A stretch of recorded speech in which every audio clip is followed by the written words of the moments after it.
everyone, Natissa here on the subtropical Florida Gulf Coast, Zone 10, and welcome to the January Garden Tour 2024. This is the first look at the garden of this year.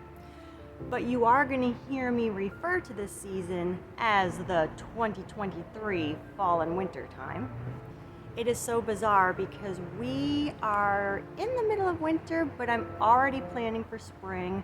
I even begun some of my plant starts, and already I am thinking about where these plants are going to go while in the middle of many winter harvests. And Minu will be joining us too. Also, since our last garden tour, we have had a decent amount of rain.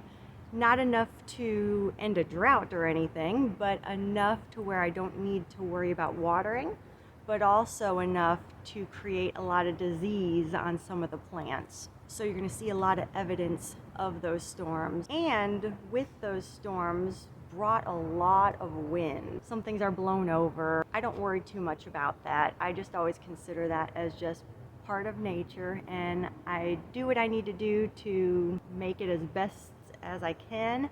But at the end of the day, we're having a lot of harvests, and honestly, that's kind of what I'm going for. And I still think it's very beautiful. So let's go see what is going on in the garden this month. We still have the minions and other holiday decor up. I usually keep it up a little while to enjoy. Usually I start on these what I call the Titanic beds right through the archway, but we are going to start over here in this bed. Take a look at this plant. Do you know what that is? Take a look at the video I put out on the experiment of planting one potato, because in 4 months we're going to take a look at how much this one potato has produced. It's an experiment that I've been wanting to do for a while and had the opportunity, so stay tuned for that. So yeah, that will be very exciting. Also in the Peaceful Winter Walk, you've seen a lot of these choy, some choy, I always forget. Here's the flowers, and when they get pollinated, they almost look like bean pods. And what I'm going to do is let these dry out, and these have the seed. So that is why this is staying there.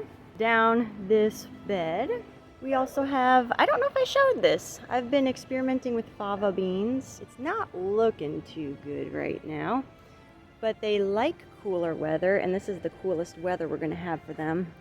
This one grew kind of leggy and strange, but I'm noticing they send, I guess you could say, like an offshoot, and the offshoot looks a lot stronger and healthier. So I don't know, this is an experiment. And panning over, oh, my lovely bok choy. Gotta be eating it because they're all going to seed. And down in this empty area, I actually buried some turkey scraps. So this is going to be very full of nutrients for the next crop that will be going in here in spring. So turning you around, we'll take a look at these beds here. So starting here at the front, our nasturtiums, oh, they're starting to spill over. This is what I was hoping for. There was a flower bloomed in there, but yes, nasturtiums spilling over. And now we can walk through the archway. Oh, but before we do, the other nasturtium, yes, starting to spill over. This was my hopes and dreams, and it's already flowering. So this is the red one that has shown up. I knew it was going to either be red, orange, or yellow, so there we go. Spinning from that, here we have our, oh dear, our homestead tomatoes. It looks like it might be starting to blush a little bit. So this tomato, the homestead tomato, is labeled as a determinant, but I've also read it to be a semi-determinant. And I assume it's very much like an indeterminate, as in it will keep growing, but maybe not as long as an indeterminate. I don't know. This is the first tomato we grew, was the homestead. And of course, when you are learning to garden, you just start doing. I mean, I do that now. I just start doing things, but I remember it growing up like if it were indeterminate, and just got a few tomatoes off of it, but I was so proud. So I kept having that image in my mind that that was the way this tomato was going to grow. So I thought I was going to have it growing up this pole, but it just seemed to grow like more of a determinate. So this is not the spot I would have for it. And I've tried to save it, but with the wind and how big this plant got, it's kind of fallen over on itself. But it does have a lot of tomatoes. Up in here, the top I showed you, and all down in there. So, yep, all back in there as well. So, no complaints. It's still looking pretty good considering. On through again. We're just all over the place already this morning, but the Mizuna, oh my gosh, I harvested so many. This is the largest. Let's see if I can isolate one. Look at that leaf, a Mizuna. This is the largest Mizuna I've ever grown. They're really good. Had a bunch in our soup last night. I'm going to stick this in the bed. Let the critters eat it up and provide nutrients for all these plants and future plants. Oh, and a lettuce. And this is what happens to a lettuce when it starts to, what they say, bolt or go to seed. It grows tall, and there will be some flowers that will bloom out the top. And when they get pollinated, it will turn to seed. So we're going to watch that, because I'm going to save the seed for it. Oh, sweet alyssum. I don't think sweet alyssum was in my I'm planting everything video, but it was something I just kind of did last moment, and it did work, so that's cool. It's pretty. More of our lettuces. Oh, our radish still looking good. Eating a lot of them. More Mizuna, of course. I popped in the back some of the purple choy some choy, can never remember. But I put in 2 of them. Took them from another part of the garden, put them there, and they're doing really good. Anything on this side to show you? I guess just still eating a lot of these greens.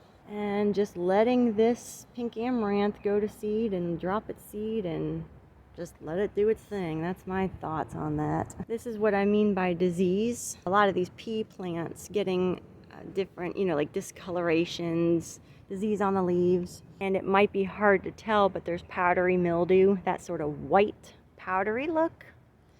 So, I mean, that happens due to the leaves being wet, and it's been cooler out, so I expect that. But we are still getting a lot of peas. Oh, here's some. I picked a lot the other day. There's some peas there. There's some peas there. And I'm letting this pea just continue to plump and dry up, and that will be next year's seed. Bringing around to that beauty. The nasturtium I did not plant.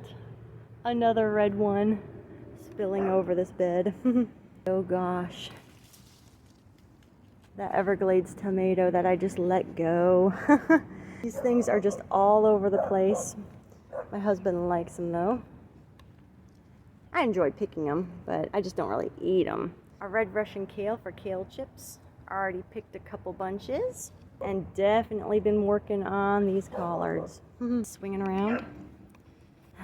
My neighbor's dog is not too happy, so we'll see how far we get. Some lights that don't work that I gotta get rid of, but ignore that part.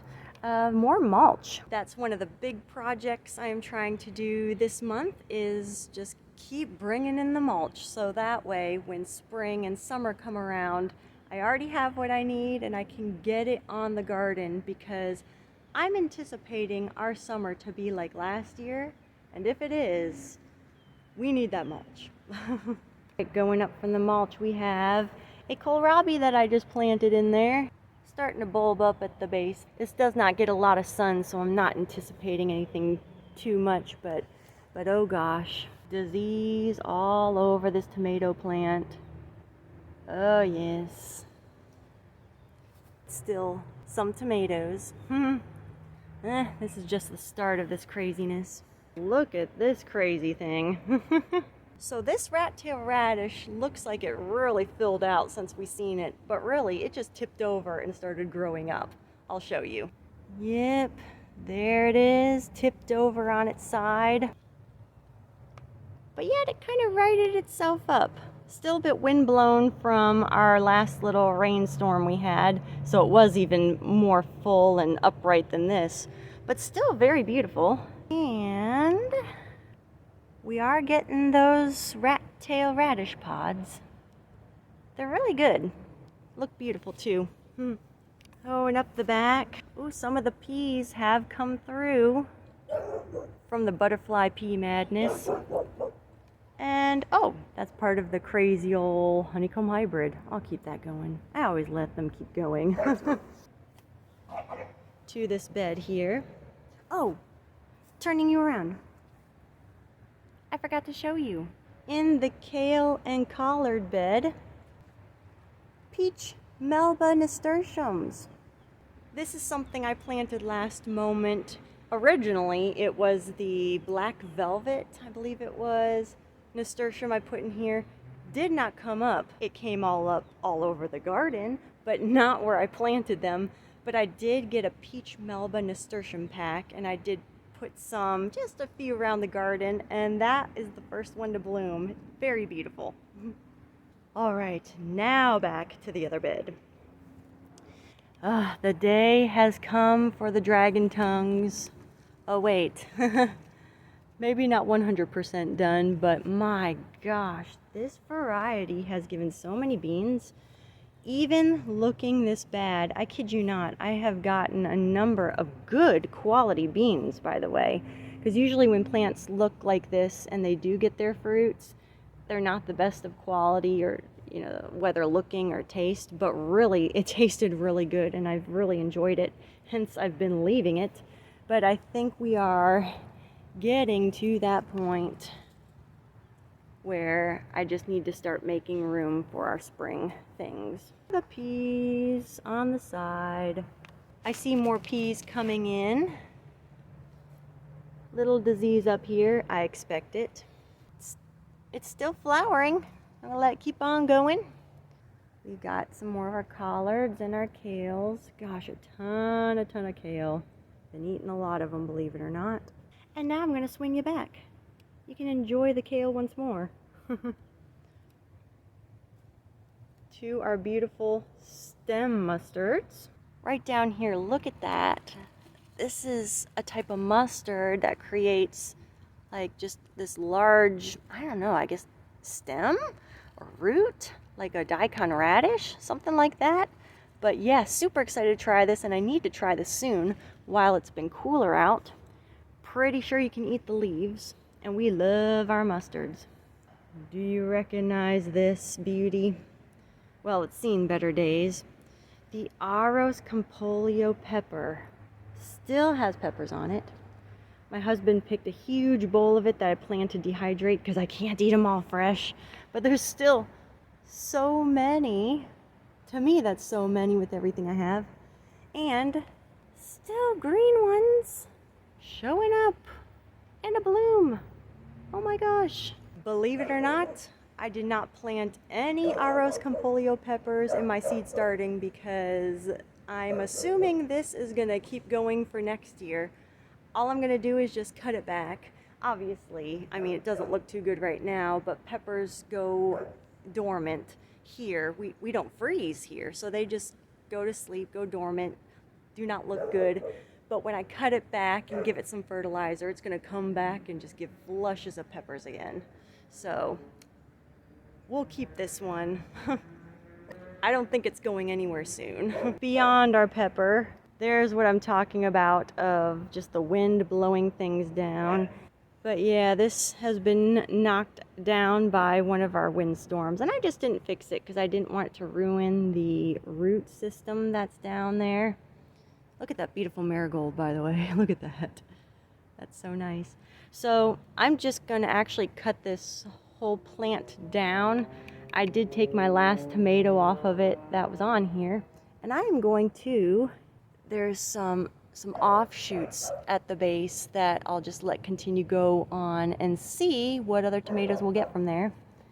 And yep, more disease, more disease. That's the thing with tomatoes. You can cut back a lot of the growth and have new growth come out and be the main plant. I've done that so many times and have really taken a plant that looks like it has no hope and has become some of the best producers in the garden. So we'll try it. We'll see if we have time for more tomatoes. There's a shell spider living over there. We'll see if I can get you to the other side. But before we go too far, look at this Ethiopian kale. It's hard to tell, but this bed is raised up a bit. But this is a very, very tall kale. And it's a very good kale. A mustard kale relative. Oh yes. Through this craziness that I probably should have dealt with. Too many nasturtiums growing in here. Too many Everglades coming up because I have carrots that need the light. Can you see that? That orange bit? It's a carrot. Oh, so excited. Didn't have my carrots yet. Gosh, more disease like I said, but there's still tomatoes. Hi, Minu. I heard you out here. What are you gonna do? We're not going in yet. It's not raining yet. Be brave, be brave. We ended at the Aros Campolio area. I'm just gonna take you to the horseshoe bed so we can do our loop around there and then head down the back that way, and I'll show you the rest. More tomatoes. The Oregon Spring does well in cooler temperatures, and it really is looking good despite the diseases happening to it. There's still, a lot of tomatoes here. Yeah, some new tomatoes popping up. More disease, but more tomatoes. Peas, yes, have fallen over, but been harvesting a lot of peas, and I gotta come back out. More peas, more crazy honeycomb hybrids that I always let them go like this. But I like that. It gives so many. Strangely like that look. Moving down here, our pigeon pea. In our last tour, which was the relaxing winter walkthrough, we saw that it was flowering, and it still is flowering, but it is giving us the seed pods. And I let these go and dry and plump on the plant, and we have basically like a dried bean, and they taste really good. So it's all over this plant. Look at this. Super tall. I don't know if you can tell. Taller than me. And tons of what I still call beans. If you are in the subtropics or tropics, this is a great sort of bean plant for you. It can get very large, but it can live up to about 3 or 5 years. This is on its, I think it's second year, and it's looking really good. And you can take it, chop it back, drop it, and help build your soil. And it also puts nitrogen in your soil, which your plants need, and can give you food at the same time. So grow the pigeon pea. Things under there, have some Japanese parsley up in there. I need to rescue a little bit. Oh, I was wondering about this. See the stalk type of look? I don't know if you can tell. This is the lemongrass, and it's starting to flower. It's going to send up its pods, or not pods. It's going to send up its little wispy flowers and throw seed everywhere. So I got to think about what to do about that. Lemongrass grows at the base and just kind of gets wider and wider, and I'm going to have to thin that out anyways because that's going to get crazy. Hey, Minu. Hi. We're going to go in soon, okay? Very soon, baby girl. Some neat looking radishes. Look at that. That's pretty. I'm gonna have to eat those soon while it's cooler out so they taste decent. Some free plants of kohlrabi. I've been taking the purple kohlrabi that's been overgrown in a container, and every time I pull out radishes, I've been popping in these. So these have a couple months more to grow. They're starting to plump. We'll see. Yes, look at that cabbage. Oh, it is now, it's hard to tell, but it is the size of my fist. I am so proud of this thing. This is evidence of what timing can do when you learn how to garden, because I thought I couldn't grow cabbages or broccolis or anything like that, because I've tried growing cabbage before, but I started the seeds in later October, whereas this year I started probably mid-September, got these out, and it's looking good. Just a couple more months and we should be having cabbage. Looks so good. It looks so good. All right, here is the container of lots of purple kohlrabis. Probably still overplanted, but they are starting to bulb at the stem. Couple more months, maybe we'll get a little something. Hey, I know you want to go in because it's going to probably rain. I know. Hold on. We got to do this. We're almost done. She knows the rains are coming. Hold on, baby girl. Ah, yes, a large kohlrabi. I don't think it's going to get as large as I would like it to, but it still looks really good. Oh, no. I don't know if you can tell in that stick, there's a nasty old green caterpillar-y thing. Move you out here, let the lizards get to you. All right, around the beds here. Signs of our radishes starting to go to seed, which I like.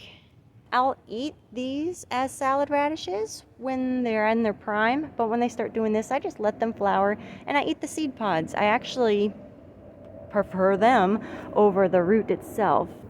Look at these flowers. We'll be talking a lot about these plants in the near future because spring and summer is coming. That's where I have a lot of my perennials, my tropical perennials, that grow here in the subtropics of Florida and actually make up a lot of the garden during that time. So we're going to be featuring these plants very soon. But look at the flowers. Very pretty. I like the way they hang there. These are wonderful flowers for the butterflies during the winter time. This is an Okinawa spinach. Like I said, we'll talk about that soon. Remember the free plants video where I took rutabagas and gently lifted them out of the ground and put them around the garden? This is one of them. And the root is a pretty good size for rutabagas here, so a success. And moving up to the top, the first tung-ho bloom, the edible chrysanthemum. You can eat a lot of the greens in cooking, I've heard.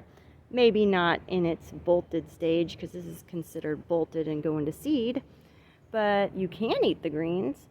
And the flowers make a wonderful tea, and that is something that I'm hoping to do this year. But look at it. One of my favorite flowers, actually. Really liked how they turned out. Something interesting to note. Move this out of the way. There are 2 Chinese cabbages here. I don't know if you can tell that. But look at that. And I'm going to swing you to the other side. Right over here. And look at these 2 cabbages. We're heading here, a Chinese cabbage in Napa. Already another one next to it. There's some nasty old worm poo. That means I'll have to be harvesting this soon. But look at the size of this. Look how big. I don't know if you can tell in the camera, but those 2 versus the one right there. This one here is definitely well over double the size as the other one. I don't know how. It's crazy in gardening. You can see how in just different places, not even that much of a different place in your placement of your plants, can make a big difference. And there can be so many factors. Shade, sunlight, water, what's in your soil, what pests might be in that particular spot. So many factors. But don't let the facts that maybe if you're growing and it's not the most ideal looking plant or the most harvest you can get, you know, there's still a lot of cabbage in the cabbage plant on the other side. So don't be discouraged by that. That's the way I look at it anyways. A lot of my plants are not in their ideal state, but we're getting a lot. So this smaller cabbage is still a decent amount of food for not a lot of work. Back to the other side, swinging around. Still beautiful roselle, but it is going out. Another rutabaga. That's pretty large. Let me get my hand in there.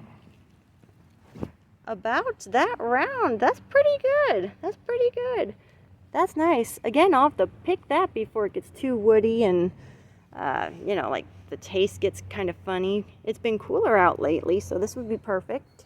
Swinging down to this craziness that I still didn't cut too much of, all that crazy honeycomb hybrid. And yes, the pea plants have fallen over again with all the wind, but still getting all the peas, so I am not sad about that.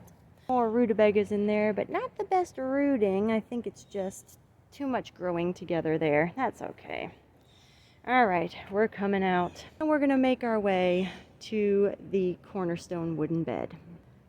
Little Minu, I know. Okay, I'll get you in. Wait for me, baby girl. I'll be right in, okay?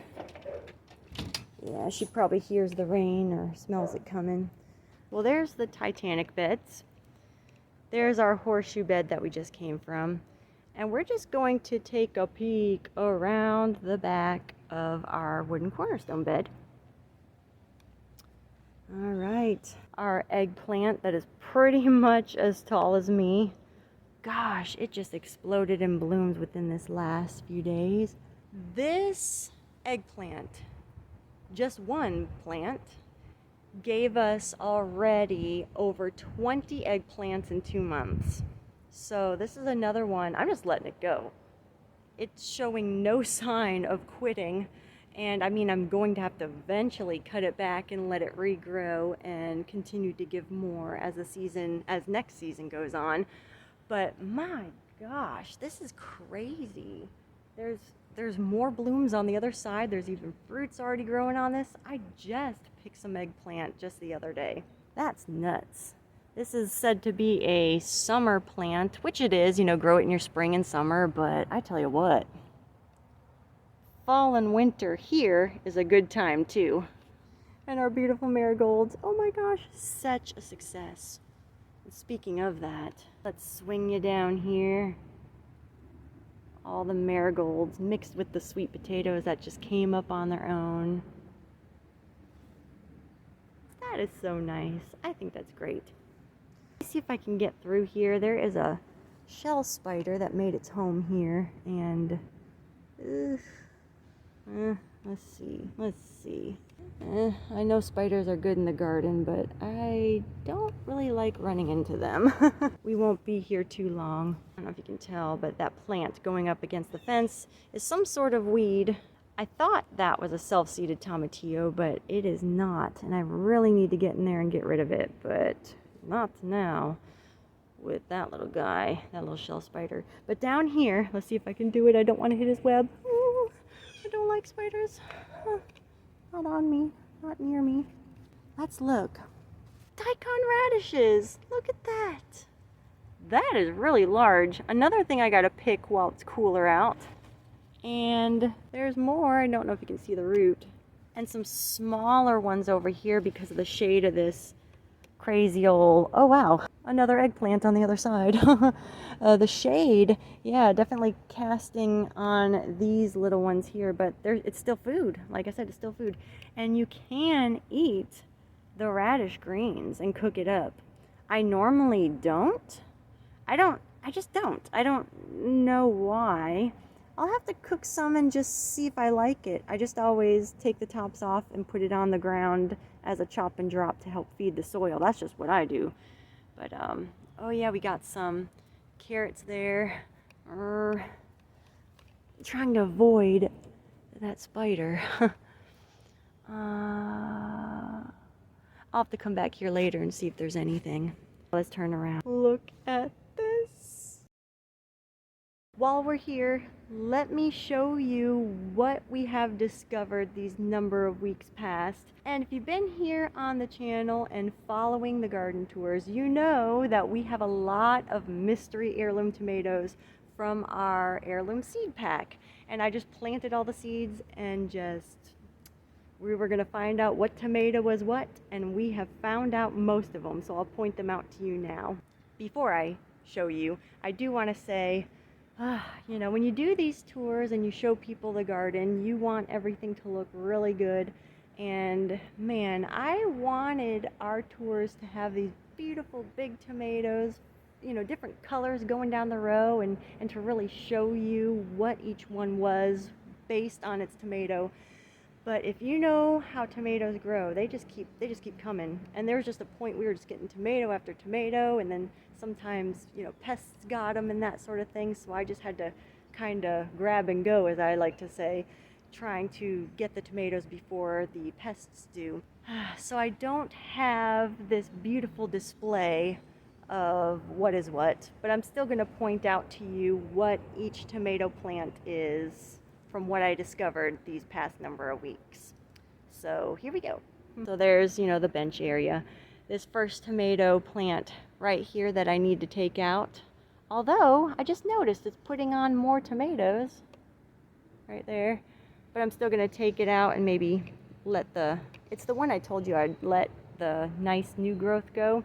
Anyways, green zebra, nice big green striped tomatoes. And moving next to that, this one that got knocked over in the windstorm is the orange Nebraska wedding. And moving over to this side with all the beautiful tomatoes on it. And this is the plant, you can kind of tell. This is the one that has been separated as far as this became a main part of the plant and this one became a main part of the plant early on and did not have any tomatoes on it, and obviously does now. But this, we don't know what it is yet, so I'm very excited to find out. Hopefully you'll get to see too. Moving to the next one, to this tomato plant. Let me get you on the other side. There's all those tomatoes, look at that. But this is the tomato that had all those multiple blooms. Maybe not last tour I showed you, but the tour before that. But this is them. And we don't know what this tomato plant is either, so we're still figuring that out. So stay tuned. And the next one over here, we already know because it wasn't from the heirloom seed packet, but it's the black Krim. Gosh, been getting a lot of tomatoes off of them. He's finally showing signs of distress because of all the rain and cool weather, but still putting on a lot of tomatoes. And I always have to check them because when they start to change, and when I just bump them a little bit, they fall in my hand. And that happened the other day. So definitely, oh, there's a little one down there. But yes, and then the one next to it is a Jubilee because that came from its own separate seed pack as well. But I already got a couple of Jubilees off of there. So that's more of a orange colored tomato. And black Krim is like a purple, a dark, yeah, like maroon color. Very beautiful. Moving down to our beloved Mr. Stripey, nice cluster. Oh, another bunch down here. But gosh, very disease, you know, looks spotted, not looking good. Afraid to take too much off because then it needs leaves to photosynthesize, but you know, this growth is looking good, so we'll see. What other mystery tomatoes do we need to reveal? Oh yes, these two over here. Oh, still a large one here. And a couple, oh no, something's been munching. See, this is what I'm up against. Orange Nebraska wedding. And the next one over here, orange Nebraska wedding. So lots of orange Nebraska weddings, including the one I'm standing next to right here. This is the one we walked by in our horseshoe bed. And there's also another one hiding down here. I had a lot more, but Minu was running around in the garden getting chased. That's one of her favorite games, and knocked down 2 of them. But that's okay. Fried green tomatoes. Now I'm gonna focus on the Cornerstone wooden bed. Right, all these mulch piles, I've actually been working on getting things mulched up. It's just we keep getting more, so that's that. Oh, I already told you about the craziness here. Our beets, look at that. Oh, I don't know. Can we tell? They're not plumping as fast as I thought they would. We actually did have a white beet. Tasted really good. It was not as strong of a beet flavor as beets usually are. It was more sweet. And the leaves, oh, the leaves were so good raw. That's something I'd like to maybe do a bit in a salad, but I know, is it oxalants? There's some sort of, I don't know if the word is toxin, but there's something in, certain greens that can, upset some people. So, I mean, that's why sometimes they recommend cooking them. But look at that, the orange beet has that gold ribbing on it. The white beet, I mean, just looks like a regular leaf. But then you get to the red beet and you have that deep, dark red ribbing. That's just very pretty. I think they're just taking their time, but we're picking baby beets. I'm trying to remind myself that that is good too, because it really is. It really is. The other day, all day long, there was a wasp in the Ethiopian kale I had here.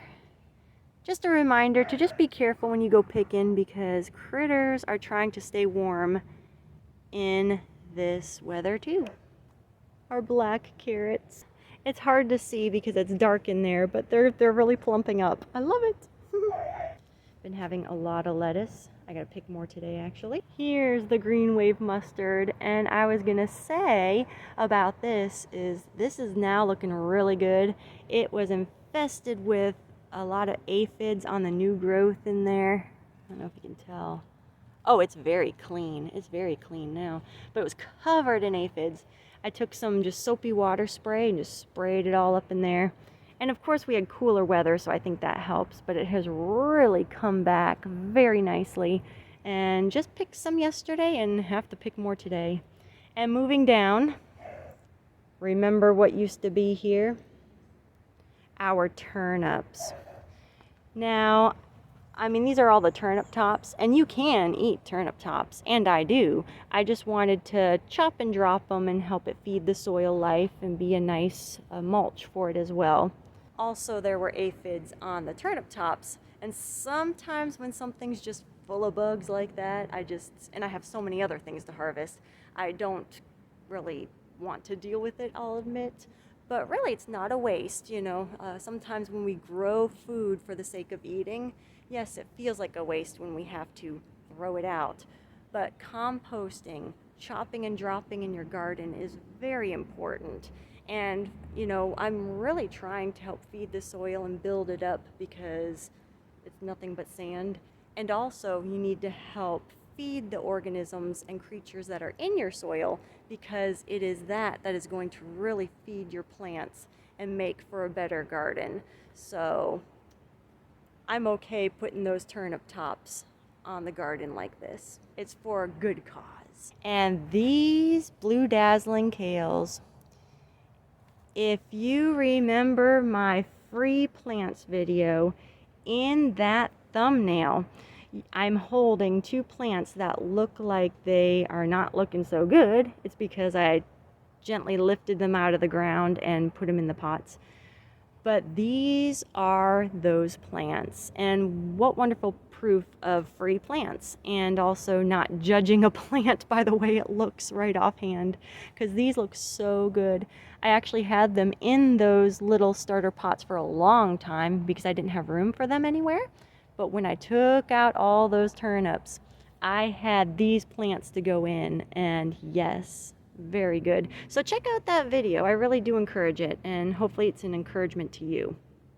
No more little broccoli plant, or it was a big broccoli plant here. I actually picked the whole thing down and turned it into a soup. But we're going to move around this way.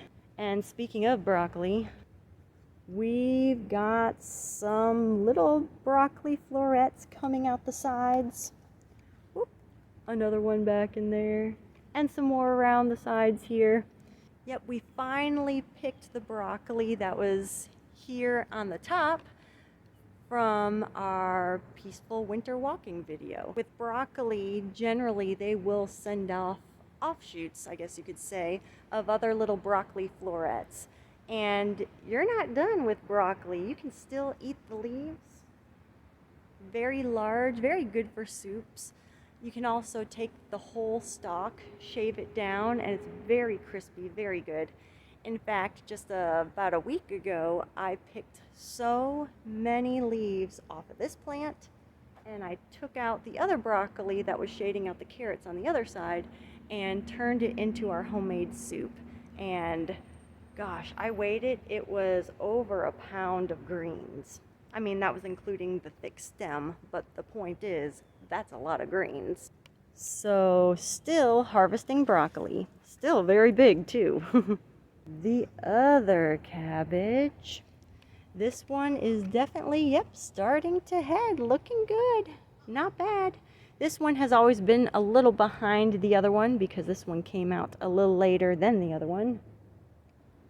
Yeah, the other cabbage is right there, and this one here. And even though it's catching up nice, I think we'll still get a head of cabbage by the end of the season.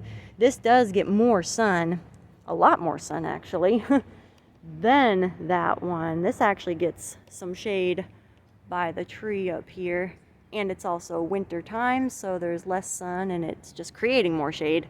So I'm very impressed with that cabbage. I know I keep saying that, but still impressed with this one.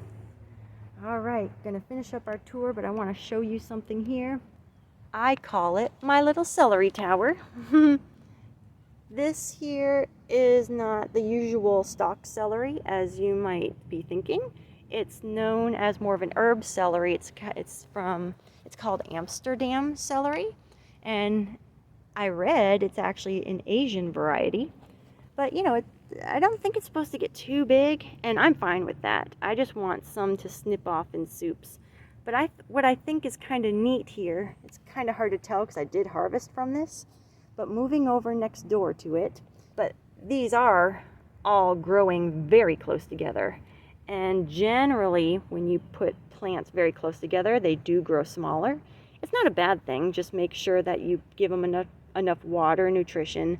But over here, back to the celery tower, you know, it's one plant on top, one in each of these holes, and they are definitely larger and more green than the ones over here because they have more space to expand out and grow with their root systems.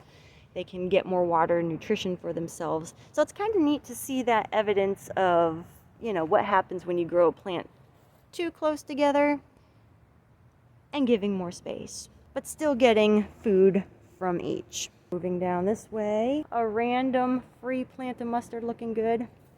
The tung ho about to bloom. And there was a tung ho here, and some fruit rats completely ate it out. I was shocked. These plants, I didn't really talk about them. I planted them. This is mullein. It's a type of native plant that is considered like a weed in different places where people want to get rid of it, but you can make a good tea out of it to help with congestion in your lungs. So that's what I'm growing it for. I feel like it's very important to have here. So one here, one there, and I have a couple more elsewhere. We'll see what happens. And next to that is our wonderful kielbasa squash. So this squash is not getting a lot of sun right now, but as the summer months start coming in and the heat gets a little bit more, this thing is gonna go nuts. And last year I had this growing a little more back, but you know, it started giving off its fruits. It was looking so promising. It was a big plant, and then all of a sudden we had the freeze that happened last year. And if it wasn't a literal freeze, it was very close to freezing, but it killed back all the fruit, killed back the plant. But the moment it started warming up, it just grew from the roots, or I should say more the base of the plant, and just exploded everywhere, flowers everywhere, and it was the first time ever that I had a successful pumpkin harvest. So that is what I'm anticipating this year with this plant. So even though it's winter time, this is good for me because I'll get it well established by the time our heat and pests arrive. My guava we got as a gift for Christmas time. It has some dirt on it because it keeps tipping over in the wind and rain, so we got to get a good home for it. I'm really excited about working with this. Another rutabaga, another free plant from that free plant video, and it's working, so that's so cool. And next to it, I don't think I talked about this. See here, this I'm pretty darn sure is a pepper, and this has self-seeded in the fall, and it also was featured, or one of the features, of my Rebel Plants video I did. It was a short. I do some shorts, by the way, if you ever want to check them out, and talked about Rebel Plants of summer plants growing in the fall, and this was one of them, and it is looking so good. I have no idea, but we're gonna see what pepper that is, because I'm pretty sure it's a pepper. What else do I want to show you? Yeah, this is not a good thing to happen to a tomato plant. It did tip over in our windy rain, and so there's dirt on it, and when it comes to tomatoes, when they get wet and dirty, it's more susceptible to disease, but we'll see what happens.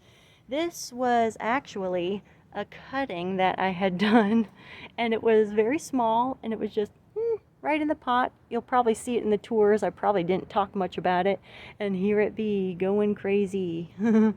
I admit I didn't really tend to this section a lot. I mean, it's obvious, but it's the area that gets shaded out in our fall and winter time.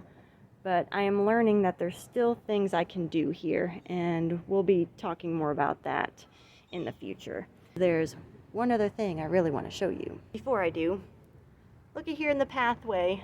This is one of those feathered lettuces that I really like.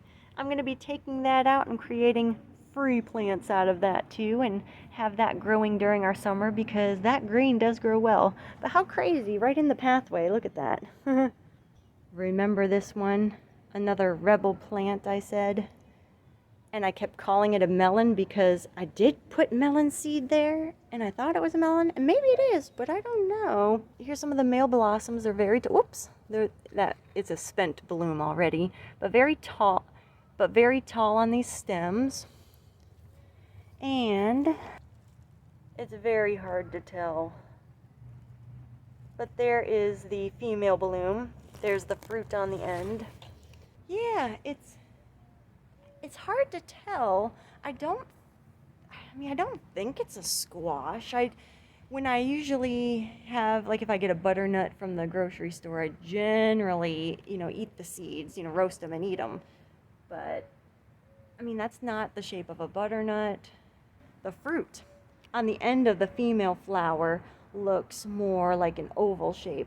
So I don't know. We didn't have any spaghetti squash, so I don't know. Unless it is a melon? I don't know.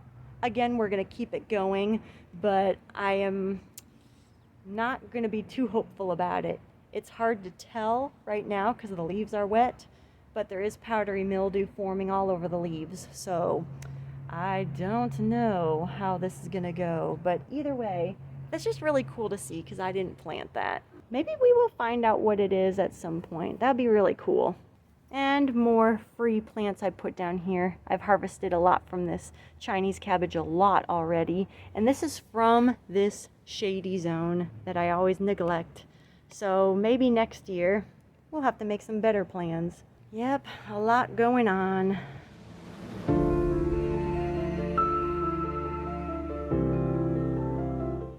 Well, I hope you enjoyed this January garden tour, seeing what's going on.